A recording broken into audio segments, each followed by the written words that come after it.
The contraction hits Dorothy like a blade between her ribs. She gasps, chains rattling as her knees nearly buckle on the frozen courtyard stones. Snow falls on her bare shoulders, hissing into steam before it can settle. Asterisk, don't scream. Don't give them the satisfaction, asterisk. But they already have everything else.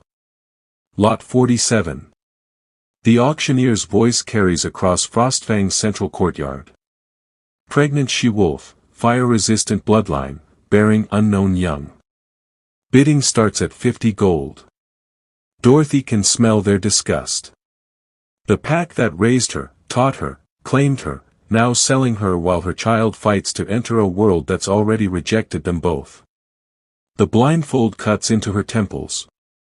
They tied it tight, to limit her defiance, though Dorothy stopped fighting the moment they threatened to chain her ankles together. One more fall could kill the baby. She won't risk it. Her hand finds the small token sewn into her gown's hem. Her grandmother's voice echoes, asterisk, the fire in your blood doesn't make you cursed, child. It makes you dangerous. Remember that. Asterisk. Dangerous. She's about to be sold in active labor and they still fear her. The bidding climbs. Voices blur together, wolves calculating her worth in coin while she calculates how much blood she can lose before her body fails. Then everything stops. Heat slams into the courtyard like a physical force. Snow evaporates mid-fall. Ice cracks beneath boots heavy enough to shake stone.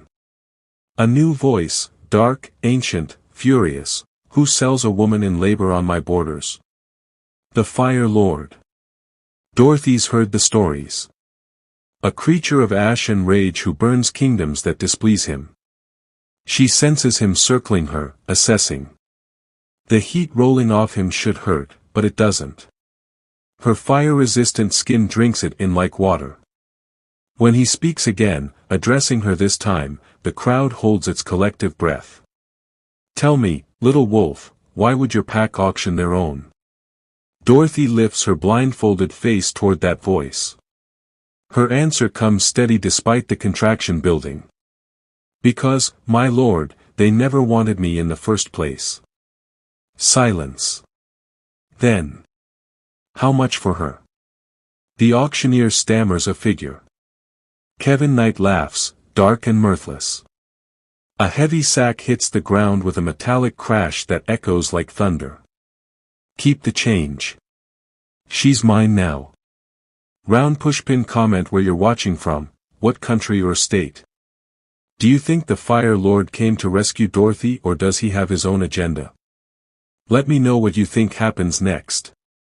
Backhand index pointing down fire asterisk asterisk.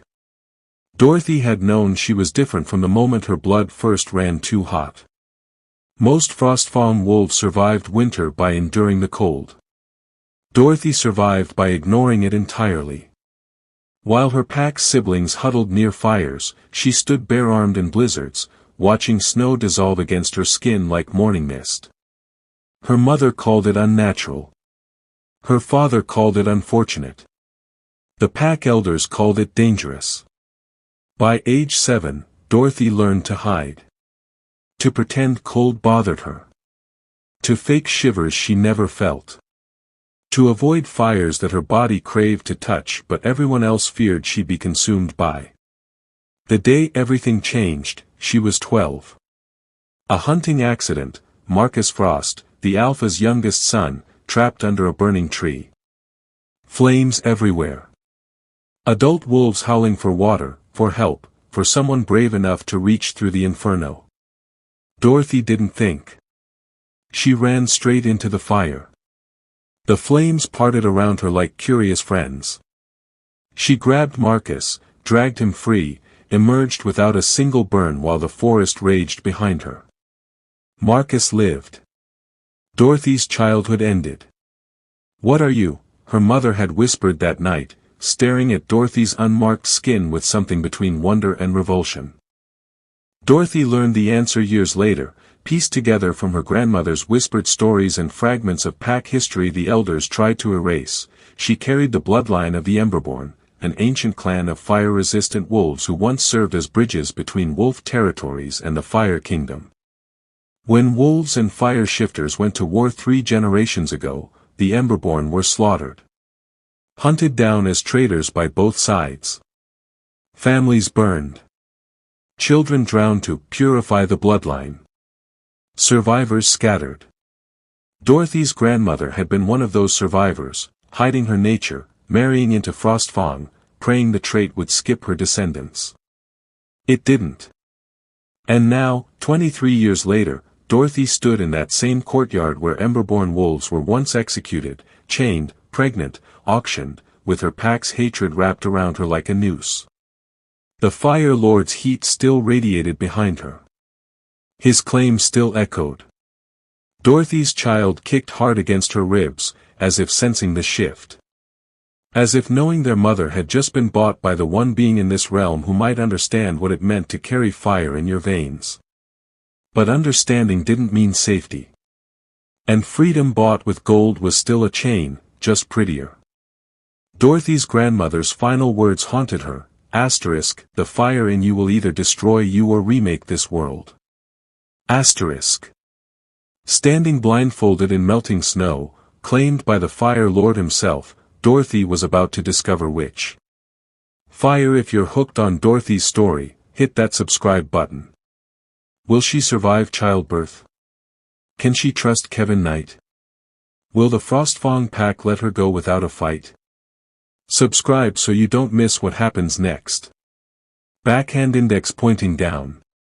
The Fire Lord's guards moved to unchain her, but Dorothy barely registered their touch. Her mind had already fled backward, seeking refuge in memories that explained how she'd arrived at this moment, sold, pregnant, blindfolded in a courtyard that reeked of betrayal. She was 7 years old again, playing too rough with her cousin near the pack's training grounds. The knife had been an accident. Everyone agreed on that much. What they couldn't agree on, what they whispered about for weeks afterward, was what happened next. Dorothy had grabbed the blade by instinct when it fell, catching it wrong. The edge sliced deep across her palm, cutting through skin and muscle until bones showed white beneath flowing red. Her cousin screamed for help. Adults came running. But by the time they arrived, Dorothy's hand had already begun healing itself in a way that made grown wolves step backward, confusion darkening their faces. The wound didn't close. It sealed. Like metal kissed by flame, the edges of torn flesh turned black, then red, then pink, fusing together with a heat that Dorothy felt pulsing beneath her skin. No scar remained. Just smooth, unmarked palm where moments before there had been catastrophic injury. "What did you do?" her aunt had demanded, gripping Dorothy's wrist hard enough to bruise. "What dark magic is this?" "I didn't do anything," Dorothy whispered, terrified by the fear in adult eyes. It just happened." Her mother arrived, took one look at Dorothy's healed hand, and went pale. That night, Dorothy heard her parents arguing through the thin walls of their cabin. "She's not normal, Marcus. You saw what I saw. She's our daughter. She's something else. Her blood smells wrong. Hot. Like standing too close to forge fire. Keep your voice down. The elders need to know. They'll want to test her. See what she is." Dorothy pressed her face into her pillow and tried not to cry. She didn't understand what she'd done wrong. Didn't understand why healing fast made her dangerous. But she learned. The tests came first. Elder Frost, the pack's oldest living wolf, performed them in the stone chamber beneath the pack house where judgments were passed and secrets kept buried. They cut her. Small slices along her forearms, watching with clinical detachment as each wound seared itself shut within minutes. They burned her with heated iron, holding the brand against her skin while Dorothy bit her tongue bloody to keep from screaming. The iron left no mark. They submerged her hand in boiling water. She felt the heat, felt it singing through her nerves like joy, like homecoming, like something fundamental recognizing itself. When they pulled her hand free, her skin remained unmarked while the elder's assistant nursed blistered fingers from accidental contact with the pot's edge. Elder Frost's verdict came swift and cold: the girl carries corrupted blood. Fire touched. Unnatural. We will watch her closely. Watch her, they did. Dorothy grew up under constant surveillance, every action scrutinized, every friendship questioned. Other children learned to avoid her. Their parents made certain of it with warnings about that strange Jones girl and her wrong-smelling blood. She tried to make herself small. Invisible. Normal. It didn't work. The fire came when Dorothy was 12, and with it, the end of any hope for ordinary life. The Autumn Harvest Festival. Torches everywhere, fire pits roaring, the pack celebrating a successful hunting season. Dorothy stood at the edge of the celebration, alone as always, watching families laugh together in ways hers never did. She didn't see the drunk wolf stumble into the torch stand. Didn't see the flames catch the decorative banners strung between buildings. But she heard the screams. The Alpha's youngest son, Marcus, barely 8 years old, had been playing near the banners. When they ignited, burning fabric rained down on him like judgment from angry gods. Within seconds, he was surrounded by a wall of fire too thick for anyone to penetrate. Adult wolves howled for water, for help, for anything. But the fire spread faster than they could organize, feeding on dry wood and autumn wind. Dorothy didn't think. She just moved. She ran straight into the flames.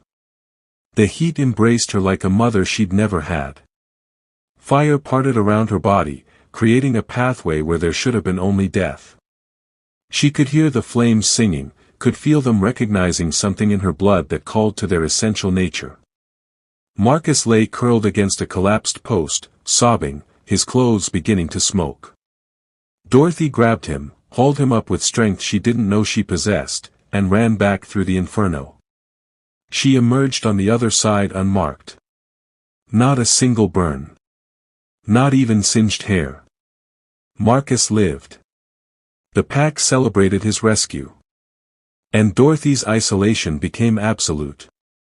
"What are you?" her mother whispered that night, the same question from 5 years before, but harder now.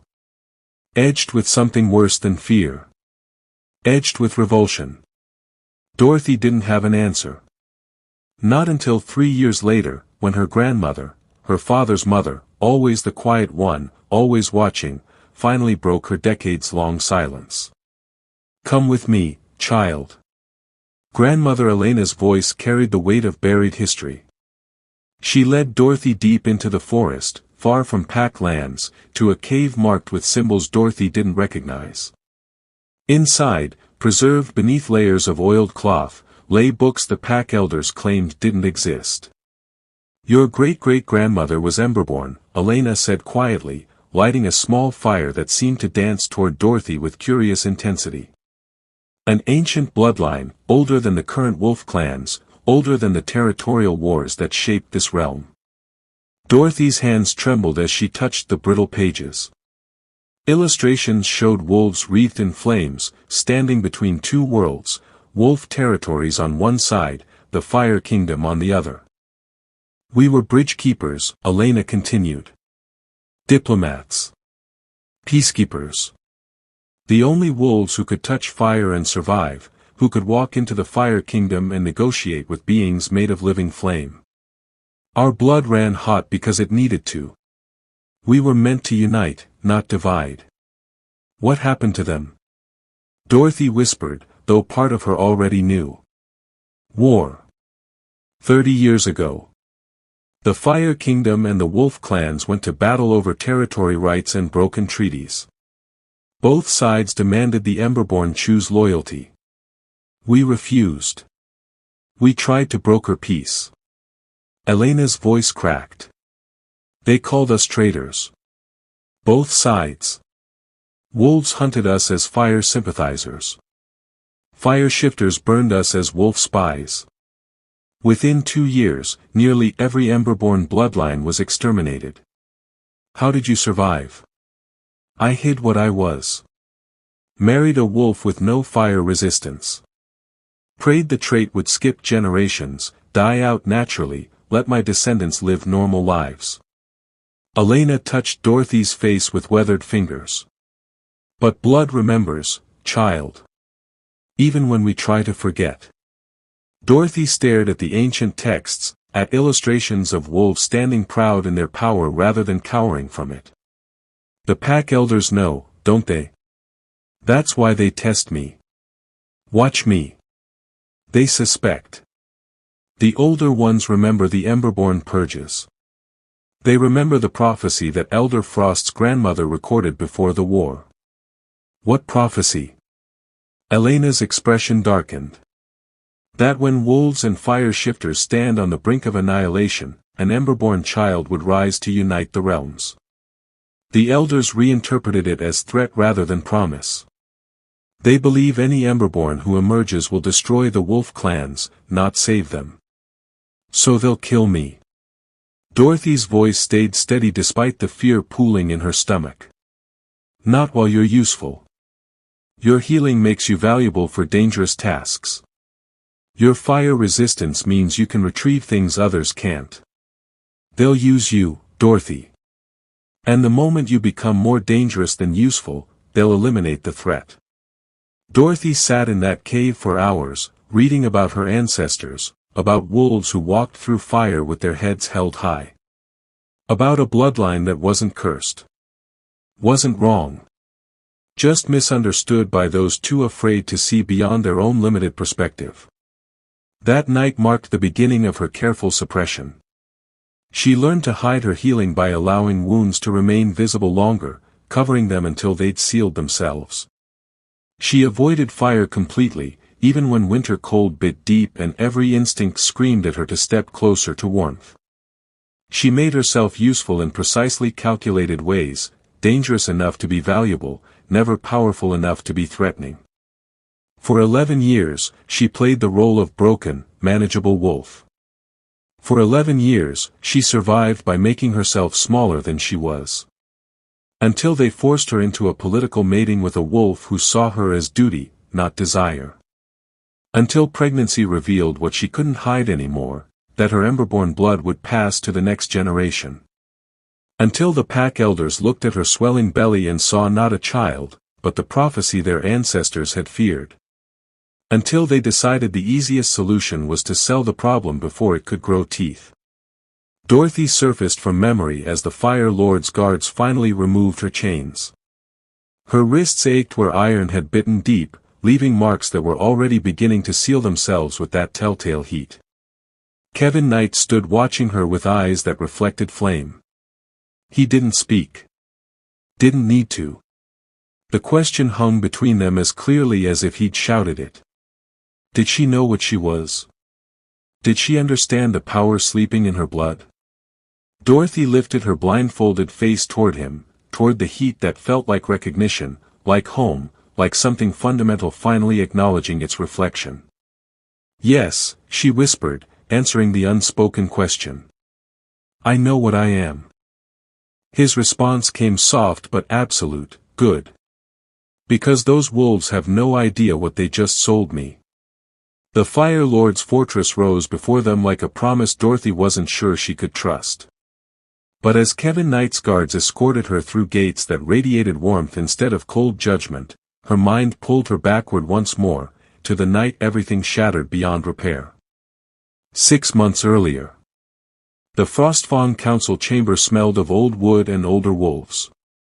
Dorothy stood before 5 elders who held her future in their weathered hands, her grandmother's warning echoing through her thoughts, they'll use you until you become more dangerous than useful.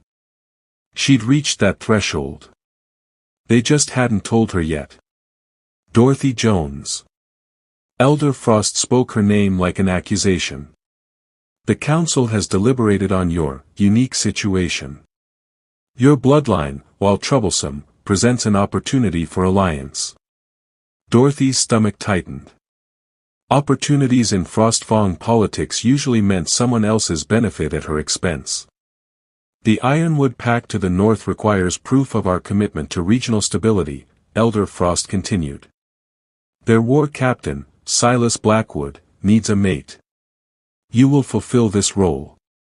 The words landed like stones. Dorothy found her voice, though it came out smaller than she intended. I don't know Silas Blackwood. You don't need to know him. You need to obey. Elder Lydia, the only female council member, smiled with all the warmth of winter frost. Consider this your contribution to pack security. Finally, a use for that strange blood of yours. Dorothy wanted to argue. Wanted to invoke the traditional right to refuse arranged matings. But she saw the truth in their eyes. This wasn't a request. It was a command wrapped in civilized language, and defiance meant consequences she couldn't survive. The mating ceremony happened 3 days later. Silas Blackwood was everything Dorothy expected from a wolf who'd earned his reputation through violence. Tall, scarred, with eyes that calculated worth the way merchants calculated coin. He looked at Dorothy during their binding vows with the enthusiasm of a man inspecting livestock he hadn't wanted but political necessity demanded he accept.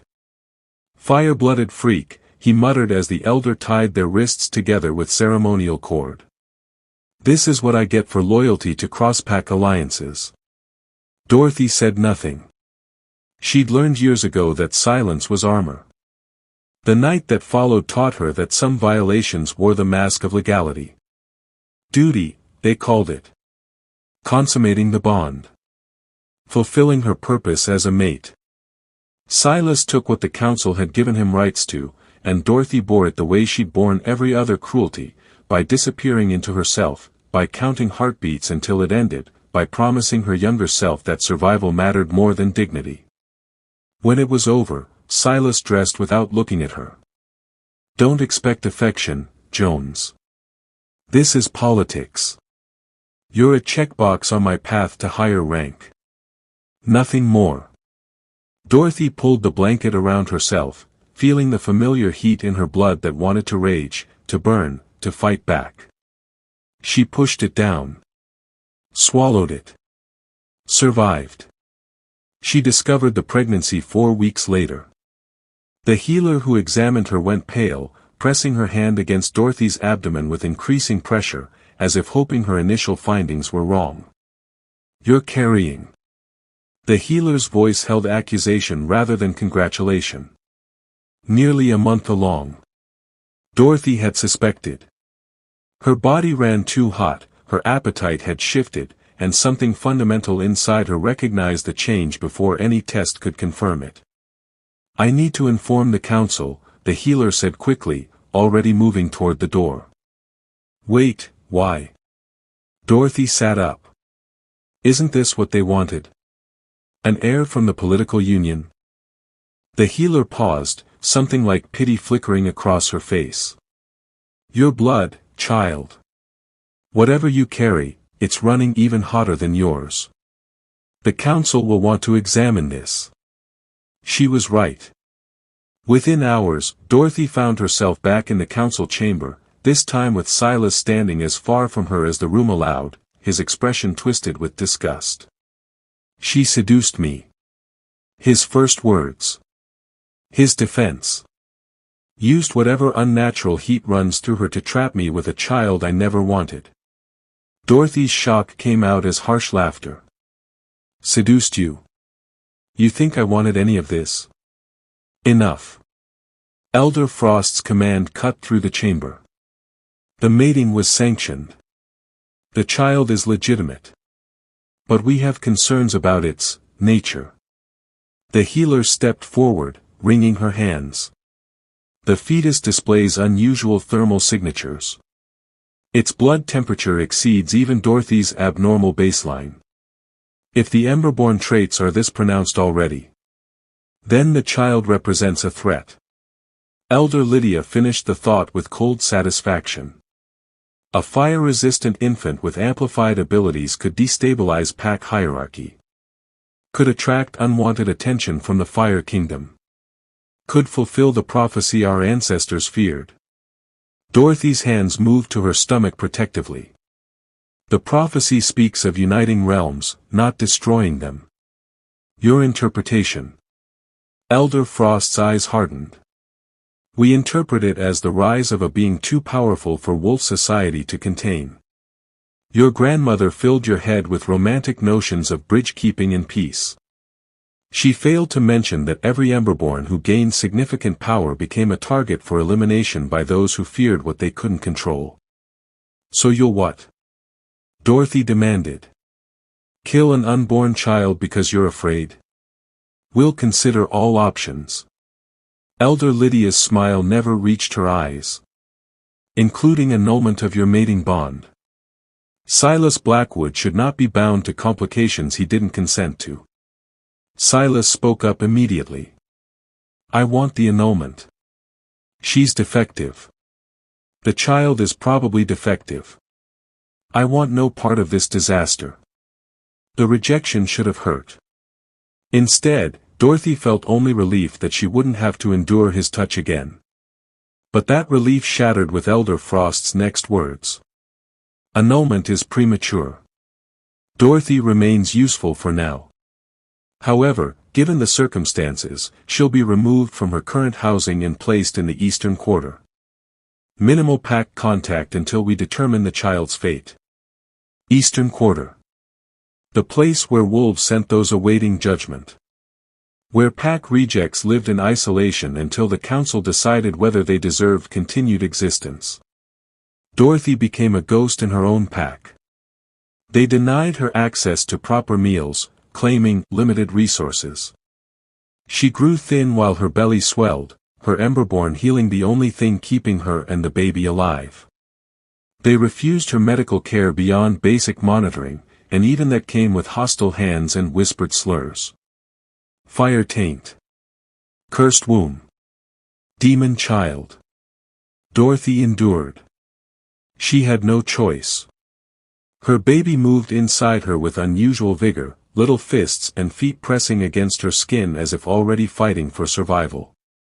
Dorothy talked to her child during long, isolated nights, promising protection she had no power to guarantee. I'll keep you safe, she whispered. Somehow. I won't let them hurt you. But promises made in darkness couldn't stand against council decisions made in stone chambers. Dorothy was 7 months pregnant when she overheard the conversation that sealed both their fates. She'd been walking past the council hall, slowly, her swollen belly making movement difficult, when Elder Frost's raised voice carried through the heavy door. The child grows stronger daily. The healer reports unusual development. Enhanced thermal regulation. Possible early manifestation of fire resistance while still in utero. Then we have no choice. Elder Lydia's response came swift and certain. The prophecy becomes more likely with every passing week. We cannot allow an Emberborn of this magnitude to reach maturity. We can't simply execute a pregnant pack member without cause. Another elder, one Dorothy didn't recognize. The other clans would question our judgment. Then we don't execute her. Elder Frost's voice dropped, but Dorothy pressed closer to the door, her heart hammering. We remove the problem quietly. There are buyers who would pay handsomely for a fire-resistant wolf. Especially one carrying interesting offspring. Silence. Then Elder Lydia, you're suggesting we sell her? I'm suggesting we turn a threat into profit. The child will likely kill her during birth anyway, that unnatural heat burning through her from the inside. We auction her off to the highest bidder, claim we're forming new alliances, and let nature take its course. If she survives delivery, she's someone else's problem. If she doesn't, we've eliminated the threat and gained resources. And if the buyer is from the Fire Kingdom, the unknown elder asked. Even better. Elder Frost laughed, the sound like breaking ice. Let Kevin Knight deal with the prophecy child. Maybe they'll destroy each other. Dorothy's legs gave out. She slid down the wall outside the council chamber, both hands pressed against her belly where her baby kicked frantically, as if sensing her mother's terror. They weren't just abandoning her. They were selling her. Using her pregnancy, her vulnerability, as the perfect opportunity to eliminate what they feared while maintaining plausible deniability. Dorothy made it back to her isolated cabin before the tears came. But even crying, even terrified, she felt something else rising beneath the fear. Rage. Pure and burning as the fire in her blood. They wanted her to disappear quietly. To die conveniently. To let them erase the Emberborn bloodline one final time. Dorothy pressed her hand against her stomach, feeling her baby's strong heartbeat beneath her palm. "They'll try," she whispered. "But we're stronger than they know." She didn't know then that within 6 weeks, she'd be standing in chains while wolves bid on her life. Didn't know that salvation would come wrapped in fire and fury. Didn't know that the Fire Lord they hoped would destroy her would instead become the first person in her entire life to look at her pregnancy and see promise instead of threat. All she knew in that moment was that survival had become rebellion, and she would fight with everything she had. Dorothy's pregnancy just became a death sentence. Hit subscribe to see how the Fire Lord reacts when he discovers the full truth about the child she carries, and why the Frostfawn wolves were so desperate to eliminate them both. Dorothy's water broke during the coldest night of winter. She'd been lying on the thin mattress in her isolated cabin, trying to find a position that eased the constant pressure in her lower back, when the sudden warmth flooded between her legs. For one confused moment, she thought she'd lost control of her bladder.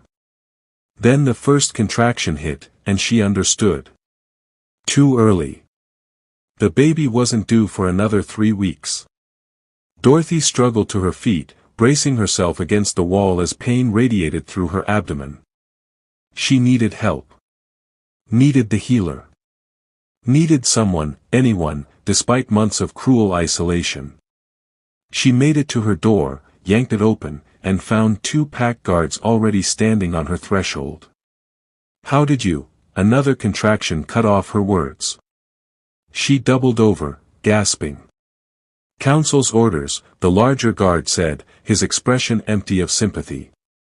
"We've been watching. Waiting. Waiting." The words settled into Dorothy's understanding like ice water. They'd been anticipating this moment. Prepared for it. "I need the healer," Dorothy managed between ragged breaths. "The baby's coming." "We know." The second guard produced heavy iron chains from beneath his cloak. "Hold out your wrists." Dorothy stared at the chains, then at the guards' faces, searching for any trace of conscience. She found none. "I'm in labor. I need medical care, not restraints." "Council's orders," the first guard repeated. He stepped forward, grabbed Dorothy's arm with bruising force, and yanked her wrist toward him. Dorothy's Emberborn instincts screamed at her to fight, to let the heat in her blood surge forward and burn anyone who dared touch her child. But she was already weakened from months of inadequate food, and another contraction was building. She couldn't risk falling, couldn't risk hurting the baby. The chains locked around her wrists with terrible finality. "Please." Dorothy hated the begging in her voice, but desperation stripped away pride. "At least let me deliver inside, somewhere warm." The courtyard.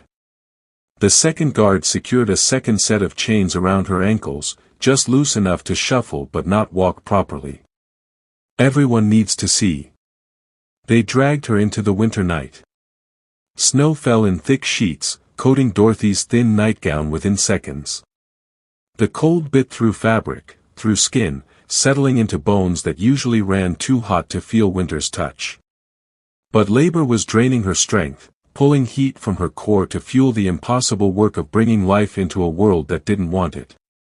The central courtyard materialized through the snow like a nightmare given form. Torches ringed the space, their flames guttering in the wind. And between those flames stood what seemed like the entire pack, wolves gathered in the pre-dawn darkness to witness whatever horror the council had planned. Dorothy's feet slipped on icy stones. The guards caught her before she fell, but not gently. They hauled her upright and chained her to the iron post in the courtyard center, the same post used for public punishments. No. The word came out small and broken. Please, not like this. Elder Frost emerged from the crowd, his face carved from the same merciless stone as his name. He carried a strip of dark fabric that Dorothy recognized with fresh terror. To limit your defiance, he said, moving behind her. Dorothy tried to pull away, but the chains held her fast. The blindfold wrapped around her head, cutting off sight, leaving her with only sound and smell and the terrible vulnerability of not seeing what came next. Listen carefully, Jones. Elder Frost's voice carried across the silent courtyard. Your time in this pack has reached its natural conclusion.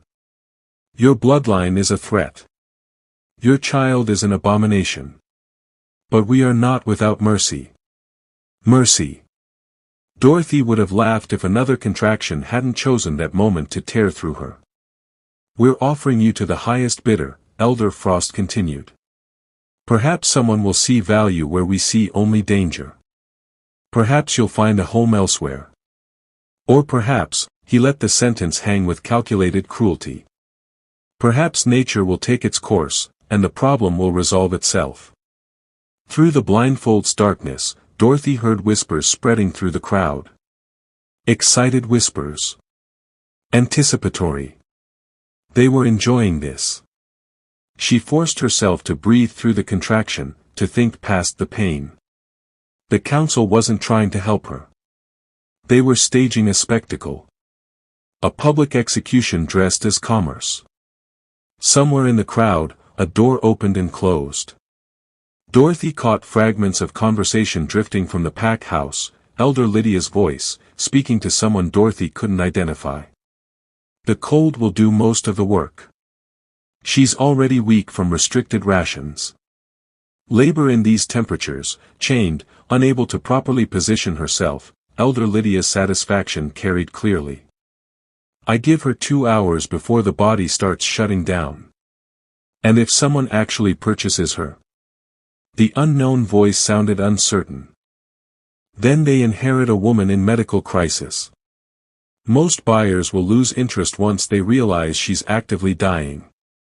Those who don't, Elder Lydia laughed softly. Well, we announce it as tragic timing. The stress of the auction, the advanced pregnancy, the unfortunate cold snap. No one can prove we orchestrated anything. The child will die with her. Or shortly after. Newborns don't survive without proper care, and no buyer will invest resources in saving a fire-tainted infant from a mother who couldn't make it through labor. Dorothy's fingers curled into fists despite the chains. They weren't just planning her death. They were calculating it. Orchestrating every detail to ensure maximum plausible deniability while guaranteeing the outcome they wanted. Another contraction hit, stronger than before.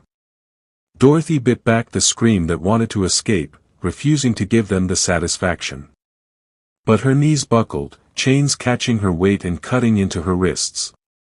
She hung there, suspended by iron and cruelty, while her baby fought to be born into a world that had already sentenced them both to death. Mama's here, Dorothy whispered too quietly for anyone else to hear. I'm here, baby. I won't leave you. But what could she do? Chained, blindfolded, in labor during a blizzard while her pack auctioned her like livestock, what power did she have to save either of them? The answer came from somewhere deep in her emberborn blood, the same place that had always kept her alive when survival seemed impossible, stubborn, burning defiance. They expected her to die. Expected her to break. Expected the cold and pain and despair to overwhelm what little strength remained. Dorothy pressed one hand against her contracting belly despite the chain's restriction. Her skin blazed hot, hotter than it had ever been, as if her body recognized the crisis and responded the only way it knew how. Heat poured from her core, spreading through her limbs, melting the snow that fell on her shoulders. Steam rose from her skin, creating a small bubble of warmth in the frozen courtyard. Wolves in the crowd murmured, stepping back from the unnatural display. Elder Frost's voice cut through the noise. "Bring the auctioneer. Let's begin before she expires and loses all value." The auctioneer climbed onto a raised platform, his voice carrying across the courtyard with practiced efficiency. Lot 47. Pregnant she-wolf, fire-resistant bloodline, bearing unknown young. Specimen is in active labor. Bidding starts at 50 gold. 50 gold. The price of a decent horse. That's what they valued her life at. Bids trickled in slowly.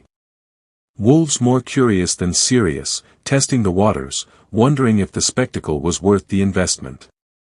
Dorothy counted contractions instead of coin. 5 minutes apart now. Her body progressing toward delivery whether she was ready or not.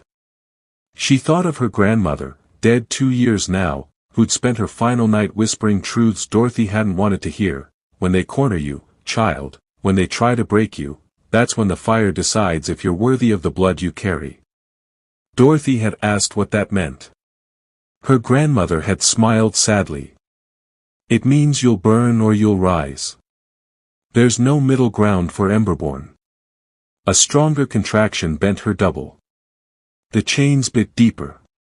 Blood ran down her wrists where iron met fire-hot skin. And somewhere beyond the courtyard, beyond the jeering crowd and calculating elders, beyond the pack that had betrayed her at every turn. Heat approached. Different heat. Ancient heat. Heat that made the torches dim and the falling snow evaporate before it touched the ground. Dorothy lifted her blindfolded face toward that approaching warmth, feeling it call to something fundamental in her blood. The Fire Lord had arrived. And everything was about to change. The crowd went silent. Even Elder Frost's confident voice faltered mid-sentence. Footsteps approached, measured, unhurried, each one leaving scorched stone in its wake. Then a voice like mountains breaking, like volcanoes waking, like fury given sound. Who dares sell a woman in labor? Dorothy's heart hammered against her ribs. Her child kicked frantically inside her, as if sensing the shift in power.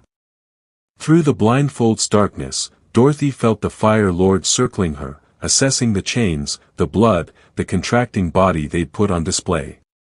When he spoke again, his voice dropped to something more dangerous than shouting. "Unchain her. Now." "My lord, this is pack business," Elder Frost began. This, Kevin Knight's power erupted through the courtyard, melting snow in a 10-foot radius around Dorothy, is an atrocity. And I'm ending it. Dorothy felt hands on her wrists, careful hands, warm hands, releasing the chains.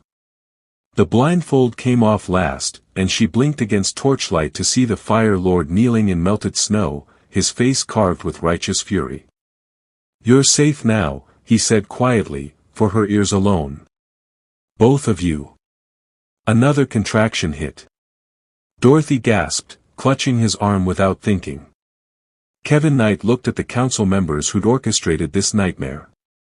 His next words came wrapped in flame and promise. "She belongs to me now. And if any of you object, I'll give you exactly the death you planned for her, slow, cold, and public." No one objected. The Fire Lord just declared war on Frostfang. Subscribe now to see Dorothy's birth, the revelation of her child's true nature, and Kevin Knight's shocking confession about why he really came to that auction. Next chapter, everything changes.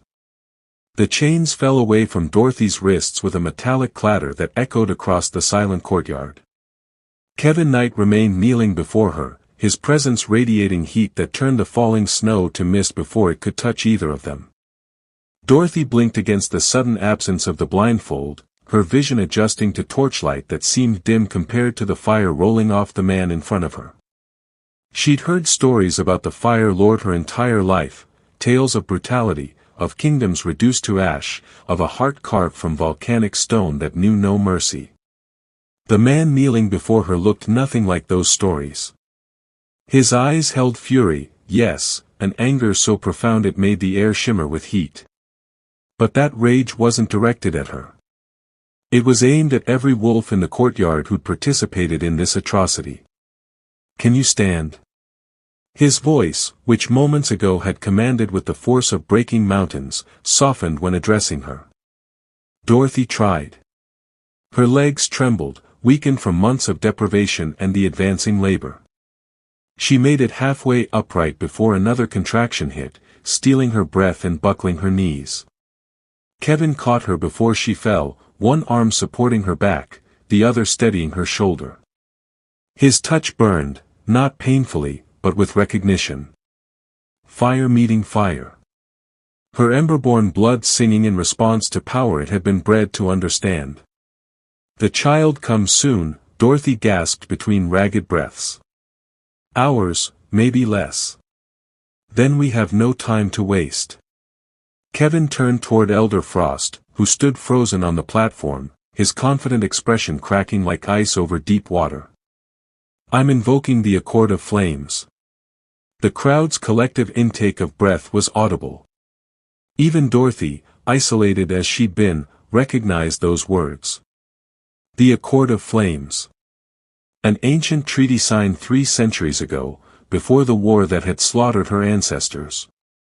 A law that predated current political structures, carved into the bedrock of interrealm relations when wolves and fire shifters had briefly maintained peace. Elder Lydia pushed forward, her voice sharp with desperation. That accord was nullified during the war. It holds no legal standing.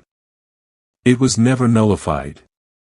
Kevin's interruption came quiet and absolute. It was ignored. Forgotten. Convenient for both sides to pretend ancient laws didn't exist when those laws prevented the atrocities you all committed. His gaze swept across the assembled wolves. But forgotten doesn't mean erased. The accord remains binding on all parties who signed it, including the Frostfang pack. Elder Frost found his voice, though it came out thinner than before. The accord allows for fire realm protection of endangered individuals in cases of blood persecution based on fire resistance traits. Kevin finished the sentence with cutting precision. "Tell me, Elder. Does chaining a pregnant woman with emberborn blood in a winter courtyard during active labor not qualify as persecution?" Silence answered him. Dorothy clutched Kevin's arm as another contraction built. The pain was intensifying, coming faster now. Her body didn't care about politics or ancient treaties. Her child demanded entrance into the world, and nature would not be delayed by legal debates. Kevin felt her grip tighten. He looked down, and something shifted in his expression, something almost gentle breaking through the fury. "Hold on," he murmured. Then, louder, addressing his guards who stood at the courtyard's edge, "Prepare immediate transport. She needs shelter and a healer. Now. You can't just take her." Silas Blackwood pushed through the crowd, Dorothy's rejected mate finally finding courage now that the auction's outcome threatened his political standing. "She's bound to me by mating vows. That supersedes your ancient laws." Kevin's head turned slowly toward Silas, and the temperature in the courtyard spiked. Ice melted in rushing streams toward the drainage grates. Wolves backed away from the platform, their survival instincts overriding their curiosity. "You." Kevin's voice dropped to something more dangerous than shouting. "You rejected her. Publicly. Your own guards testified to it during the auction announcement. You called her defective. Demanded annulment. Or have you forgotten your own words in the past 6 minutes?" Silas paled. I didn't mean. You meant every word." Kevin took a single step toward him, and Silas stumbled backward. "You wanted nothing to do with her until you realized someone else might value what you discarded. That's not protection. That's possession." And I don't recognize your claim. The council recognizes it, Elder Frost interjected, but his authority was crumbling with every passing moment. We sanctioned the mating. You sold her. Kevin's words cut through the courtyard like a blade through flesh. Minutes ago. Lot 47. I have 36 witnesses and your own auctioneer's recorded declaration. You cannot simultaneously sell a woman and claim she remains bound to pack authority. Dorothy watched the elders' faces cycle through emotions, anger, fear, calculation, desperation. They were scrambling for footing on ground that had shifted beneath them the moment Kevin Knight arrived. Elder Lydia tried a different approach, her voice taking on persuasive tones. Lord Knight, surely we can negotiate a reasonable. There is no negotiation. Kevin's interruption was absolute. Under the Accord of Flames, I claim Dorothy Jones under Fire Realm protection. She and her unborn child are now citizens of my kingdom, subject to my laws, defended by my power. Any attempt to reclaim, harm, or pursue them will be considered an act of war against the Fire Realm itself. The words hung in the frozen air like a binding contract written in flame. You would start a war over one wolf? Elder Frost's question came out strangled. Kevin's smile held no warmth. I would end a bloodline over this atrocity. Try me. Dorothy felt the contraction building again, stronger than all the others. Her vision swam. Her knees gave out completely this time, and Kevin moved instantly, sweeping her into his arms before she could hit the ground. His hold was shockingly gentle for a creature supposedly carved from violence and rage. One arm supported her back, the other beneath her knees, cradling her against a chest that radiated the kind of heat Dorothy had dreamed of her entire life. Heat that welcomed instead of rejected, that recognized instead of feared. I've got you, Kevin said quietly, for her ears alone. You're safe now. Dorothy wanted to believe him. Wanted to surrender to the exhaustion pulling at her consciousness, to trust that for the first time in her life, someone powerful enough to protect her actually intended to do so. But years of betrayal had taught her that safety was a lie wolves told before they struck. Why? The question escaped before she could stop it. Why do you care what happens to me? Kevin looked down at her, and something ancient moved behind his eyes. Because 30 years ago, I failed to save the Emberborn. I watched your people burn because I arrived too late, moved too slowly, trusted too much in diplomacy instead of action. His jaw tightened. I won't fail again. Another contraction hit, and this time Dorothy couldn't suppress the scream. Her water had broken hours ago. Her body was past the point of no return. The baby was coming whether they were ready or not. Kevin's expression shifted from fury to something closer to fear, not of Dorothy, but for her. How close? Close. Dorothy gasped the word. Minutes, maybe. I can't. You can. Kevin turned toward his guards, his voice cracking like thunder. Clear a path to the horses. Get the healer to meet us at the border crossing. Move. The guards scattered into motion, but the Frostfang Council wasn't finished. Elder Frost stepped forward, desperation making him reckless. You cannot leave Frostfang territory with her. We have rights. You have nothing. Kevin's power exploded outward in a wave of heat that sent wolves stumbling backward, their skin reddening from proximity to fire that didn't actually touch them. You chained a pregnant woman in a blizzard. You auctioned her while she labored. You planned her death down to the minute. His eyes blazed with literal flame. Your rights ended the moment you forgot she was a living being instead of a problem to eliminate. Dorothy felt her consciousness slipping, the pain and exhaustion finally overwhelming her Emberborn resilience. She heard Kevin's voice from very far away, felt his arms tighten around her, sensed the movement as he carried her toward horses she couldn't see. Elder Frost's final words drifted through her fading awareness. this isn't over, Lord Knight. The Frostfang pack does not forget. Kevin's response came wrapped in promise and flame, neither do I, Elder. Neither do I try to reclaim her, send assassins, even speak her name with anything less than respect, and I will burn your lineage from history. Every den. Every territory marker. Every record of your existence. I will erase Frostfang from the realm as thoroughly as you tried to erase the Emberborn. Silence answered him. Absolute and terrified. Dorothy's last conscious thought before darkness claimed her was that maybe, just maybe, salvation really could wear the face of the Fire Lord. And that her child, fighting to be born, would enter a world where at least one being powerful enough to matter had chosen to protect instead of destroy. The cold receded. The pain softened.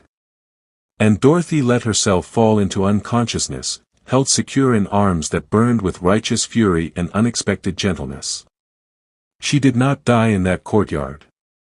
But the pack that had tried to kill her would spend the rest of their existence regretting they'd given the Fire Lord a reason to remember their names. Dorothy surfaced from unconsciousness to agony. Not the manageable pain of earlier contractions, but something primal and all-consuming that tore through her body with the inevitability of a wildfire. Her back arched against something hard, a horse's saddle, and she realized with dawning horror that they were moving. Fast. Stop. The word came out as barely a whisper. Stop, please. Kevin's voice came from directly behind her, his arm locked around her waist to keep her secure in the saddle. We're almost to the border. 5 more minutes. No. Dorothy's scream cut through the winter night as another contraction peaked. Now. The baby's coming now. She felt Kevin's entire body go rigid. His hand pressed against her abdomen, and even through the contraction's pain, Dorothy registered the way his breath caught when he felt how low the baby had dropped, how her body was already bearing down with or without her permission. Stop. Kevin's command cracked like a whip. His soldiers pulled their horses to immediate halt, confusion evident in their voices. My lord, the border is just ahead. She's crowning. Kevin dismounted in one fluid motion, then reached up to lift Dorothy down with shocking gentleness. The child won't wait for borders or shelter or anything else. Dorothy's feet touched snow-covered ground and immediately buckled. Kevin caught her, lowering them both until he knelt in the snow with Dorothy supported against his chest. His soldiers surrounded them on horseback, their expressions cycling between panic and uncertainty. These were warriors trained for combat, not midwifery. They looked to their lord for orders, but Kevin's attention had narrowed to Dorothy and Dorothy alone. Sire, we're exposed here. The captain's voice wavered. If Frostfang sends pursuit, then you defend this position. Kevin's command came absolute even as he carefully maneuvered Dorothy onto his discarded cloak, spreading it beneath her on ground that steamed from the heat rolling off his skin. Nothing reaches her. Nothing. Another contraction hit, and Dorothy couldn't suppress the scream. She felt her body splitting apart, felt the impossible pressure of a child demanding entrance into a world too cold, too cruel, too broken to receive them. Kevin shed his armor with practiced efficiency, tossing aside the metal plates that had made him look more weapon than man. Beneath, he wore only a thin shirt that quickly soaked through with melted snow. He knelt between Dorothy's legs, his hands moving to push aside her blood-soaked nightgown. I've never, Dorothy gasped between contractions. I don't know what to do. Your body knows. Kevin's voice dropped to something calmer, steadier, a lifeline in the chaos of pain and fear. You've been doing this for hours already. Now you just have to finish. He pressed his palms against the snow on either side of where Dorothy lay, and his power poured into the earth. Heat radiated outward, melting snow in a perfect circle around them, warming the ground until steam rose in ghostly curtains. The frozen earth beneath Dorothy thawed, becoming almost comfortable against her back. That's better. Kevin's hands moved with surprising competence, checking her progress with clinical efficiency that somehow didn't feel invasive. His eyes widened slightly. The baby's right there. Next contraction, you push.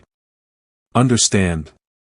Dorothy nodded, tears streaming down her face from pain and exhaustion and the surreal nature of delivering her child in a snowy forest with the Fire Lord serving as midwife. The contraction built like a wave approaching shore, inevitable, overwhelming, unstoppable. Push. Kevin's command grounded her. Push, Dorothy. Bring your child into the world. Dorothy bore down with everything she had left, feeling her body split and stretch and burn in ways that had nothing to do with her emberborn blood.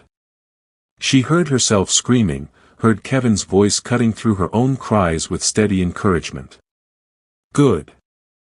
That's good. Again. Push again. She couldn't. She had nothing left.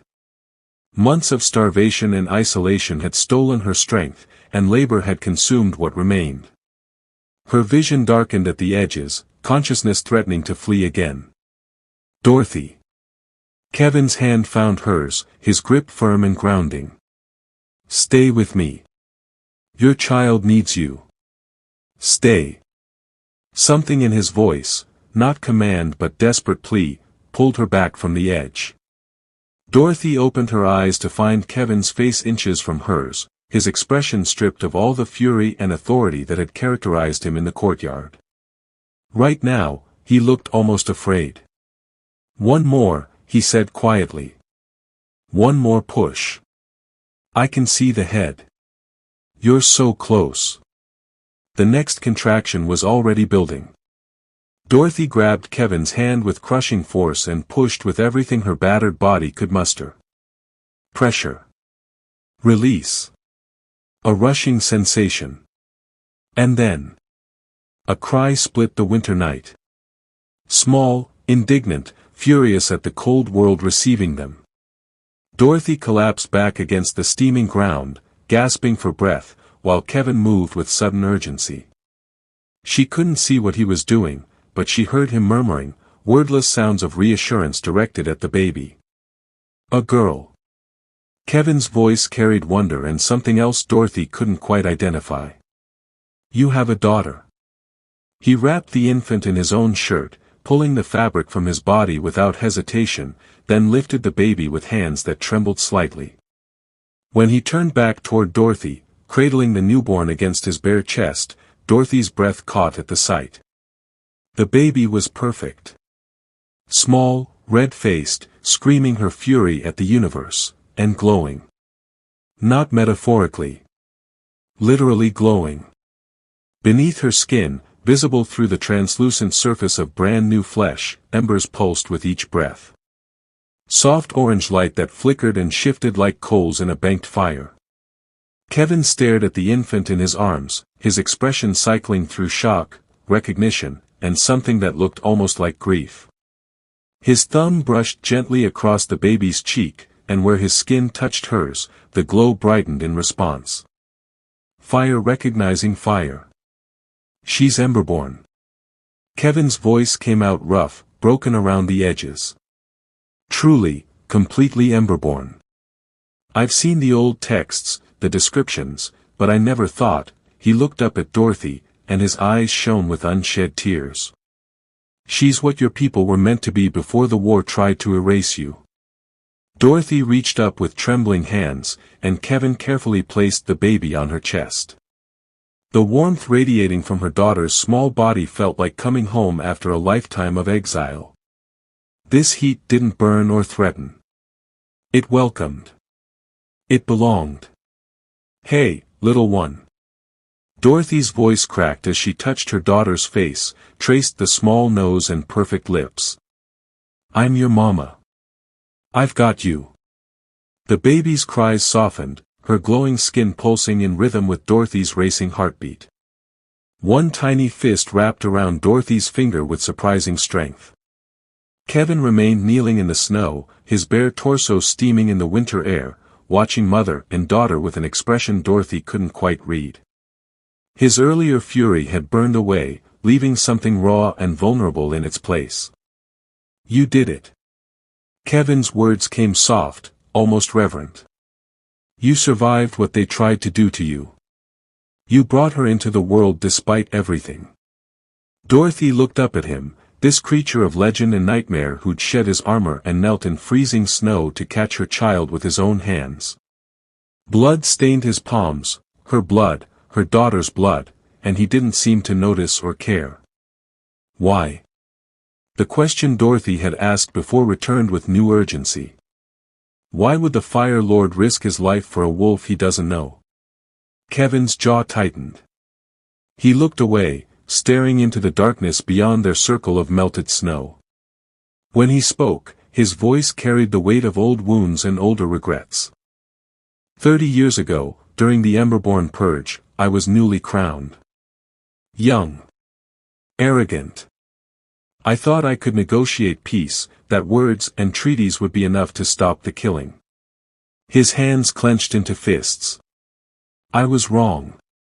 By the time I realized diplomacy had failed, by the time I mobilized my forces to intervene, his voice broke. I arrived too late. Entire families burned. Children drowned. Your people slaughtered because I moved too slowly. He turned back to Dorothy, and the pain in his eyes was devastating in its rawness. I saved one. One Emberborn woman, pregnant, running through the forest with wolves and fire shifters both hunting her. I got her to safety. Protected her through the birth. She delivered a son who glowed just like your daughter. Kevin's thumb brushed absently across the small handprint of blood on his chest. She made me promise I would never let it happen again. That if any Emberborn survived, I would protect them no matter the cost. What happened to her? Dorothy whispered, though part of her already knew. She died 3 days later. Infection from wounds sustained during her escape. I couldn't, Kevin's voice fractured completely. I couldn't save her. And her son, without his mother, without proper care, he survived only 2 weeks. Tears tracked down his face, visible in the light from Dorothy's daughter's glowing skin. The Fire Lord, terror of kingdoms, crying in the snow over failures 3 decades old. I swore I would never fail like that again. Kevin's eyes met Dorothy's, fierce and determined even through the grief. When I heard rumors of a fire-resistant wolf being auctioned in Frostfang territory, I came immediately. And when I saw you, chained, blindfolded, in labor, his voice hardened. I knew this was my chance to honor that promise. Dorothy shifted her daughter slightly, looking down at the glowing infant who'd already survived more in her first minutes than most wolves faced in lifetimes. Then she looked back at Kevin, seeing past the legend to the man beneath, a man carrying the weight of every life he couldn't save, every promise he'd failed to keep. Thank you.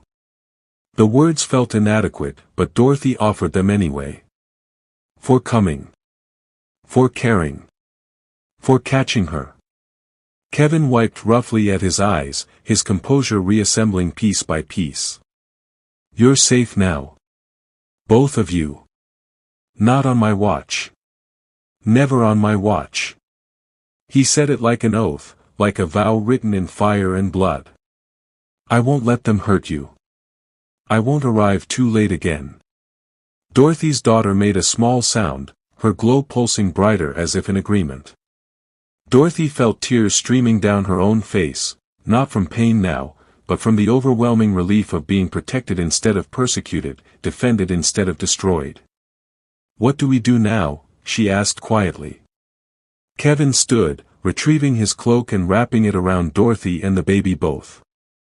His movements were careful, reverent, as if handling something precious he'd feared he'd never have the chance to protect. Now, he said, we get you somewhere warm. Somewhere safe. My healers will care for you properly. And then, his expression hardened with renewed determination. Then we make sure the world knows the Emberborn have returned. And that anyone who threatens them will answer to me. He lifted Dorothy in his arms, careful not to jostle the baby, and turned toward his waiting soldiers. They stared at their shirtless lord covered in blood, cradling a glowing newborn and her exhausted mother, and not one of them dared comment. "We ride for the fire realm." Kevin's command rang clear. "And if Frostfang pursues, you have my permission to burn them where they stand." As they moved through the winter night, Dorothy held her daughter close and felt the impossible truth settling into her bones: she had survived. They both had. And for the first time in her entire life, someone powerful enough to matter had chosen to stand between her and the world that wanted her dead. Dorothy woke to warmth.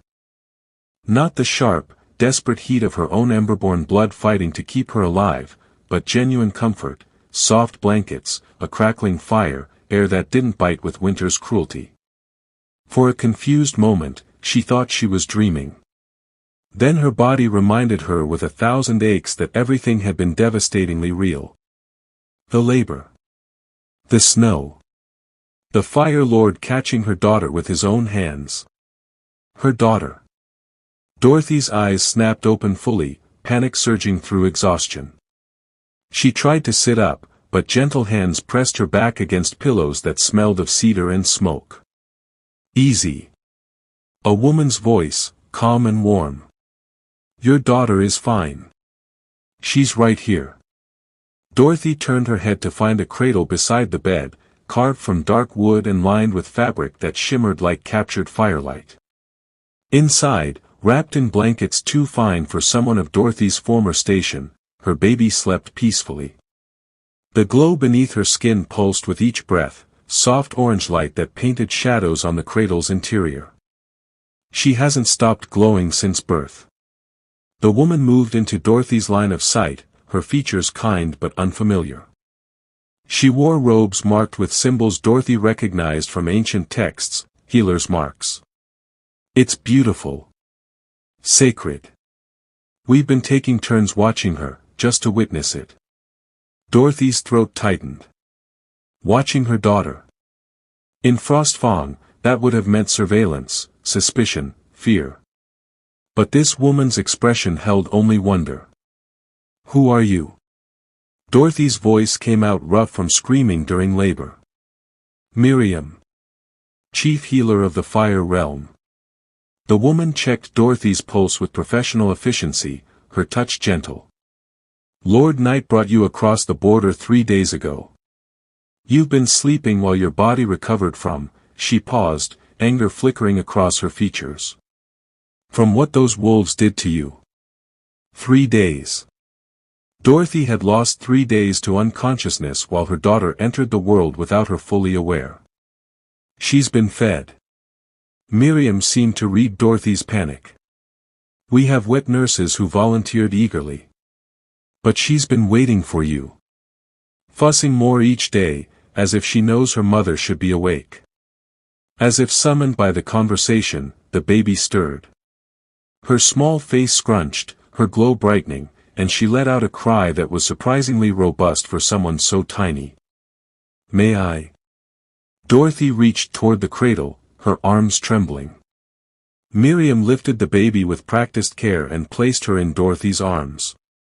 The weight of her daughter settled against Dorothy's chest, and the infant's cries immediately softened. The glow pulsed brighter where their skin touched, fire recognizing fire, mother recognizing child. "Hello, little one." Dorothy's tears came freely now, falling onto blankets that probably cost more than everything she'd owned in Frostfang. "I'm here. Mama's here." The baby's eyes opened, dark, alert, already more aware than a newborn should be. She stared at Dorothy with an intensity that seemed to look straight through to her soul. "She's strong." Miriam's voice carried reverence. "Stronger than any newborn I've attended in 40 years of healing. The Emberborn bloodline runs true in her." Dorothy looked up sharply. "You know what she is?" "Of course." Miriam's expression softened. "Child, everyone in the Fire Realm knows what she is. What you are. Your bloodline isn't cursed, it's sacred. Ancient. The Emberborn were bridge keepers between our people and wolves, diplomats who could survive in both worlds. We've mourned your loss for 30 years. The words landed like physical blows. Sacred. Not cursed. Mourned, not forgotten. Frostfang told me I was wrong. Dorothy's voice cracked. That my blood smelled wrong. That I was dangerous. They lied. Miriam's anger returned, sharp and protective. They lied because they feared what they couldn't control. Because your existence challenged their narrow understanding of what wolves should be. She gestured toward the baby. This child, your daughter, she's proof that the Emberborn can return. That your people weren't completely erased. A knock at the door interrupted them. Miriam moved to answer, and Kevin Knight entered with the careful quiet of someone trying not to disturb a recovery room. He'd changed from the blood-stained clothes Dorothy last remembered. Now he wore simple dark robes, his hair still damp as if he'd recently bathed. But his eyes went immediately to Dorothy, then to the baby in her arms, and something in his expression eased. You're awake. He stayed near the door, as if unsure of his welcome. How do you feel? Like I gave birth in a snowstorm. Dorothy managed a weak smile. But alive. Thanks to you. Kevin's jaw tightened. He looked at Miriam, who took the cue and quietly excused herself, leaving them alone except for the sleeping, now fed and content, baby. May I? Kevin gestured toward a chair beside the bed. Dorothy nodded, adjusting her daughter's position as Kevin sat. He looked different here, in his own territory, without armor or authority weighing on his shoulders. He looked almost uncertain. Your healers say my bloodline is sacred. Dorothy broke the silence. That Emberborn were bridge keepers, not threats. They were. Kevin leaned forward, his hands clasped between his knees. You are. He corrected himself with visible effort. For centuries, Emberborn served as diplomats between the Fire Realm and Wolf territories. Your people could touch fire without burning, could withstand temperatures that would kill normal wolves. You were living proof that our peoples could coexist. What happened? Dorothy knew part of the story from her grandmother, but she sensed Kevin's version would carry details her grandmother hadn't lived to share. Kevin's expression darkened. War. 30 years ago. A border dispute escalated into full conflict. Fire shifters and wolves started killing each other over territory that neither side truly needed. The Emberborn tried to broker peace. Tried to remind both sides of our shared history. They were punished for it. Dorothy finished the thought. Slaughtered. Kevin's voice went flat, emotionless in the way of someone recounting trauma too deep for feelings. Both sides turned on them. Wolves called them fire sympathizers. Fire shifters called them wolf spies. Within 2 years, nearly every Emberborn family was exterminated. Men, women, children, it didn't matter. If you had fire-resistant blood, you were a target. He stood, pacing to the window that overlooked mountains Dorothy couldn't yet see from her bed. I was newly crowned. 23 years old, arrogant, convinced I could negotiate peace through proper diplomatic channels. By the time I realized words wouldn't stop the killing, his hands clenched. By the time I mobilized forces to protect the Emberborn, most of them were already dead. Dorothy remembered his confession in the snow. The woman he'd saved. The baby who'd glowed like Dorothy's daughter. You saved one, she said quietly. Kevin's shoulders stiffened. He didn't turn around. Her name was Alara. She was pregnant, running through burning forests with both wolves and fire shifters hunting her. I found her purely by chance, heard her screaming while I was surveying the damage from a recent battle. His voice dropped lower, and Dorothy had to strain to hear. I got her to safety. Protected her through the birth. Her son glowed just like your daughter, proof that the Emberborn bloodline could survive if given the chance. Kevin finally turned back, and the grief on his face was devastating. She died 3 days later. Infection from wounds sustained during her escape. I had the best healers, the finest medicines, but nothing worked. And her son, without his mother, his voice broke completely. He lived 2 weeks. Just 2 weeks before his body gave up fighting. I'm sorry. Dorothy's words felt inadequate, but she offered them anyway. She made me promise. Kevin moved back to the chair, sitting heavily as if the memories weighed on him physically. Right before she died, she made me swear that if any Emberborn survived, I would protect them no matter the cost. That I would never let it happen again. He looked at Dorothy's daughter, his expression equal parts wonder and determination. When I heard rumors of a fire-resistant wolf being auctioned in Frostfang, I came immediately. I thought, he laughed bitterly. I thought maybe it was a trap, or a misunderstanding. I didn't dare hope it was real. But it was. Dorothy adjusted her sleeping daughter, marveling at how the baby's glow had softened to a gentle ember now that she was content. It was. Kevin's eyes met Dorothy's. You survived what they tried to do to you. You brought her into the world despite impossible odds. And now, he gestured toward the baby. Now you've given the world the first true Emberborn child born in freedom in 30 years. Dorothy felt the weight of that statement settling over her. Your healers mentioned a prophecy. Kevin nodded slowly. The old texts speak of an Emberborn child who would be born when both wolves and fire shifters stood on the brink of annihilation. A child destined to unite the realms, to remind us all of what we lost when we chose hatred over cooperation. That's a lot of pressure for someone 3 days old.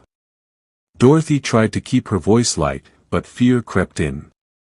What if she's just a baby? What if she can't fulfill whatever destiny people project onto her? Then she's just a baby. Kevin's response came immediate and absolute. I didn't save you so your daughter could be forced into some predetermined role. I saved you because you deserved to live, and she deserved the chance to grow up without hatred poisoning her childhood. He leaned forward, his voice earnest.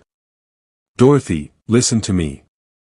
Your bloodline isn't a curse. It's not a burden or a threat or a problem to solve. You are Emberborn, an ancient, noble line that predates the petty conflicts that tried to erase you. Your daughter is proof that your people can return, can thrive, can be what they were always meant to be. Dorothy searched his face for deception, for hidden agendas, for the catch that always came with promises from powerful men. She found only sincerity and the kind of desperate hope that came from carrying grief too long. I don't know how to be what you're describing, she whispered. I only know how to survive. Then start there. Kevin's hand moved as if to touch hers, then stopped, respecting the boundary between them. Survive. Heal. Learn to trust that you're safe here. The rest, he glanced at the baby. The rest will come when you're both ready. Dorothy's daughter stirred, making small sounds against her chest. Her glow brightened briefly, as if responding to the conversation, to the promises being made above her sleeping head. Will Frostfang come for us? Dorothy asked the question that had been haunting her since consciousness returned. Kevin's expression hardened. Let them try. I invoked the Accord of Flames. You and your daughter are citizens of the Fire Realm now, under my personal protection. Any attack on you is an attack on me. His voice dropped to something darker. And I made it very clear what would happen if they challenged my claim. You threatened to burn their lineage from history. Dorothy remembered his words in the courtyard. It wasn't a threat. Kevin's eyes blazed with literal flame for just a moment. It was a promise. I failed the Emberborn once. I will not fail again. You're safe here, Dorothy. Both of you. I swear it. And looking at him, at the Fire Lord who'd shed his armor to catch her daughter in the snow, who carried 3 decades of grief like a stone in his chest, who looked at her glowing baby with wonder instead of fear, Dorothy found herself believing him. Maybe, just maybe, she'd finally found the sanctuary her grandmother had promised existed somewhere beyond Frostfang's cruelty. Hit subscribe to see what happens when Frostfang refuses to accept defeat. Next chapter, the Pack's retaliation, Kevin's fury unleashed, and Dorothy discovering she's stronger than anyone, including herself, ever imagined. Dorothy had been in the Fire Realm for 2 weeks when the alarm bells shattered the afternoon peace. She was in the garden with her daughter, named Ember after much deliberation, letting the baby feel sunlight on skin that glowed brighter in direct warmth. Miriam sat nearby, teaching Dorothy about Emberborn history from texts that had survived the purge. The bells rang out in patterns Dorothy didn't recognize, but Miriam's face went pale. Border breach. The healer stood quickly, already reaching for Ember. Hostile forces. We need to get you inside. Dorothy's blood turned to ice. Who? But she already knew. Some part of her had been waiting for this moment since she'd woken in Kevin's territory. Frostfang wouldn't accept their loss quietly. They never did. Miriam rushed them through corridors that filled rapidly with fire shifters moving with military precision. Soldiers in flame-resistant armor hurried toward the walls while others ushered civilians toward interior chambers designed to withstand siege. They reached Dorothy's room just as Kevin appeared, his expression carved from fury and barely controlled power. His eyes found Dorothy immediately. Frostfang wolves crossed the border. 20 soldiers led by your former mate. His voice stayed level, but heat radiated from his skin in visible waves. They're demanding your return under wolf law. Dorothy's arms tightened around Ember. The baby fussed, her glow flickering with agitation as if she sensed her mother's fear. They can't have her. Dorothy's voice came out stronger than she felt. You invoked the accord. Which they're claiming doesn't apply because you were sold before the invocation. Kevin's jaw clenched. It's a weak argument that won't hold up under scrutiny, but they're not here for legal debate. They're here to take you by force and deal with diplomatic consequences later. Dorothy felt history closing around her like a noose. This was how it always went. Power decided who lived and who became property, and she'd been foolish to think ancient laws could protect her from wolves who'd already proven they'd violate every moral boundary. I won't go back. Her voice shook, but determination steadied it. I won't let them touch Ember. Kevin stepped closer, and the heat rolling off him intensified until the air shimmered. They won't touch either of you. I promised you safety, Dorothy. That promise stands.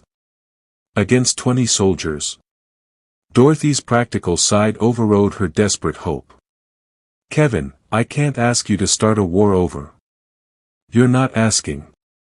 His hand moved to cup her face with shocking gentleness despite the rage burning in his eyes. I'm offering.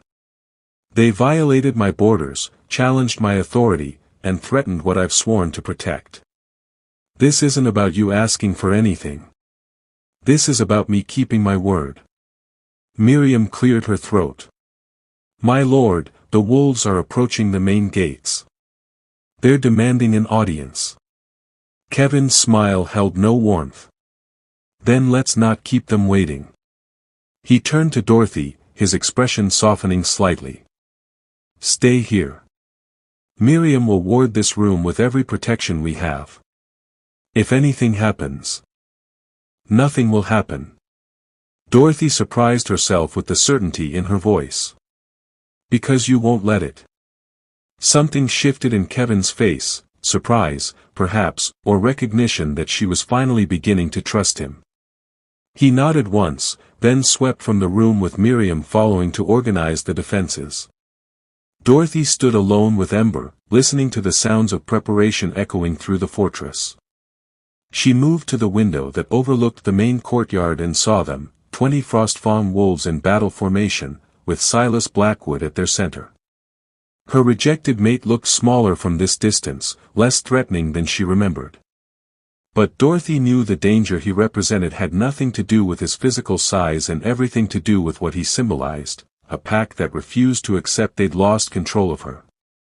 Kevin emerged into the courtyard, flanked by his own soldiers. Even from her window, Dorothy could see the fury radiating from him in waves of distortion that made the air dance. His voice carried clearly, amplified by power that made the stone walls vibrate. You have 30 seconds to explain why I shouldn't burn you where you stand for violating my borders. Silas stepped forward, his confidence faltering slightly in the face of Kevin's rage but holding. We've come for what belongs to Frostfawn. The woman Dorothy Jones was sold legally at auction. Your claim under the Accord of Flames is void because the sale predated your invocation. The sale was illegal. Kevin's response cracked like thunder. You cannot sell a woman in active labor and call it legitimate commerce. You cannot auction a citizen of your pack without proper legal proceedings. And you certainly cannot retroactively claim ownership after I've invoked ancient law that supersedes your pack's authority. She carries a child born from a sanctioned mating. Silas's voice rose with desperation. That child is Frostfawn blood. That child, Kevin's power erupted, flames spiraling up from the courtyard stones in a circle around the Frostfawn wolves, is Emberborn. Her bloodline predates your pack by centuries. She belongs to no one except her mother, and her mother is under my protection. Dorothy watched Silas's face cycle through emotions, anger, fear, calculation. She recognized that look. He was weighing whether challenging Kevin was worth the potential consequences. Behind him, the other Frostfawn wolves were backing away from the flames that rose higher with each passing second. These weren't normal fires. They moved with intention, responding to Kevin's will, creating barriers that trapped the wolves in an increasingly smaller space. We have rights, Silas tried again. You have nothing. Kevin's voice dropped to something more dangerous than shouting. You chained a pregnant woman in a blizzard. You auctioned her while she labored. You planned her death and called it business. He stepped forward, and the flames moved with him, pressing the wolves back. Your rights ended the moment you forgot she was a living being. Silas's hand moved toward his weapon, and the courtyard exploded with heat.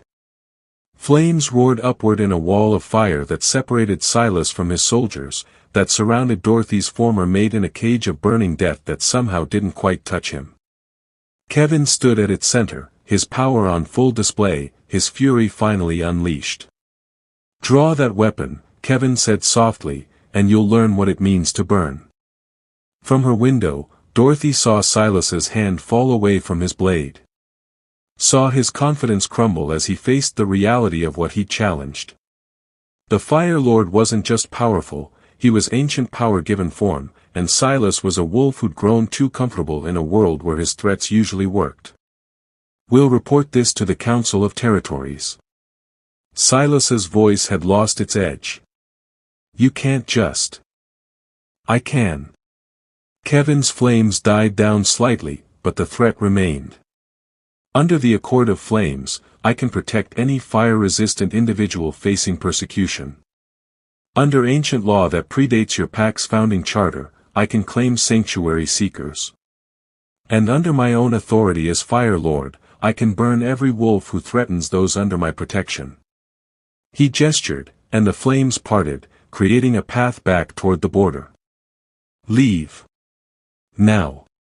Tell your council that Dorothy Jones and her daughter are citizens of the Fire Realm. Tell them any attempt to reclaim, harm, or threaten them will be considered an act of war. His eyes blazed with literal fire. And tell them I don't make threats. I make promises.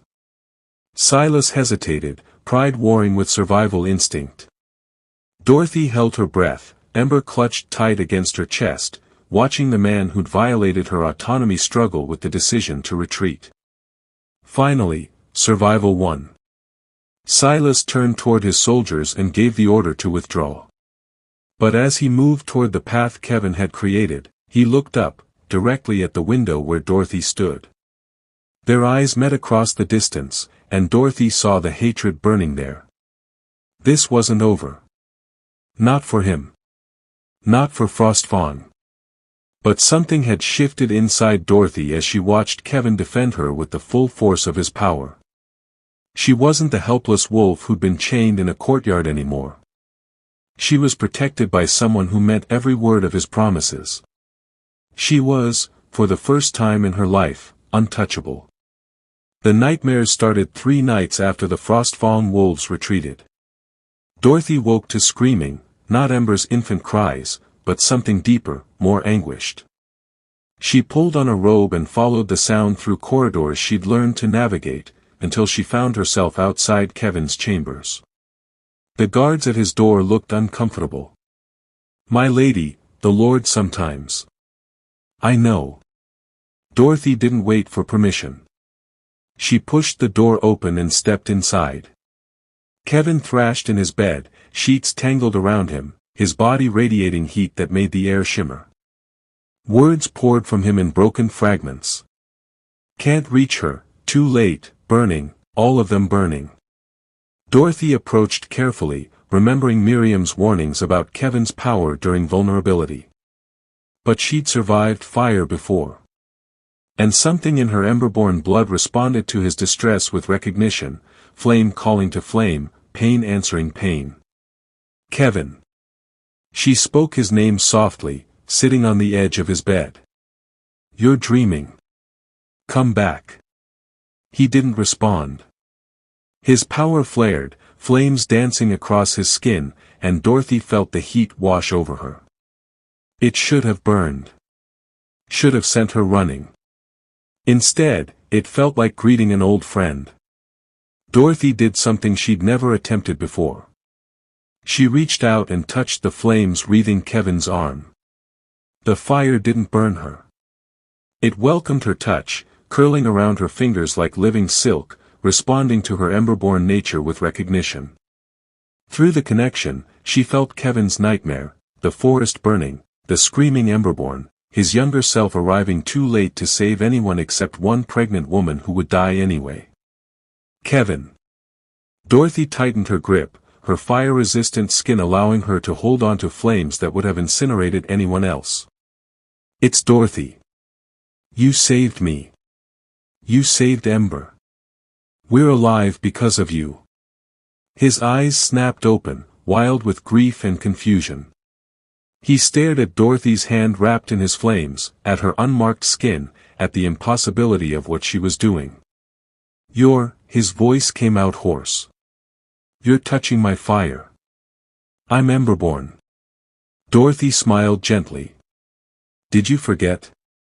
The flames died instantly. Kevin sat up, his chest heaving, staring at her with an expression caught between wonder and devastation. "No one's ever. I lose control when I dream, and anyone who's tried to wake me gets burned." Dorothy finished the thought. "But I don't. I can't." Kevin's hand moved slowly, carefully, to cover hers where it still rested on his arm. His skin burned hot enough to glow, but Dorothy felt only warmth. Comfort. Connection. "The woman I failed, Elara." Kevin's voice cracked around her name. "She couldn't touch my fire. No Emberborn I've ever met could actually interact with flames directly. They could survive heat, resist burning, but not," he stared at their joined hands. "Not this. Maybe my bloodline is stronger." Dorothy spoke the thought as it formed. "Or maybe you never met an Emberborn who tried." Kevin's laugh came out broken. "I dream about them every night. All of them. The families I couldn't save. The children who died because I moved too slowly. And Elara," his voice shattered completely. "I dream about holding her son, watching him fade, unable to do anything except witness another failure." Dorothy shifted closer, her free hand moving to cup Kevin's face. His skin burned against her palm, but she didn't flinch. You didn't fail me. You rode into a hostile pack, claimed me under ancient law, caught my daughter in a snowstorm, and just defended us against wolves who wanted to drag us back to the place that tried to kill us. Her thumb brushed across his cheekbone. That's not failure, Kevin. That's salvation. But what if it's not enough? The question came out raw, vulnerable, stripped of all his usual authority. What if Frostfang comes back with more soldiers? What if there's a threat I don't anticipate?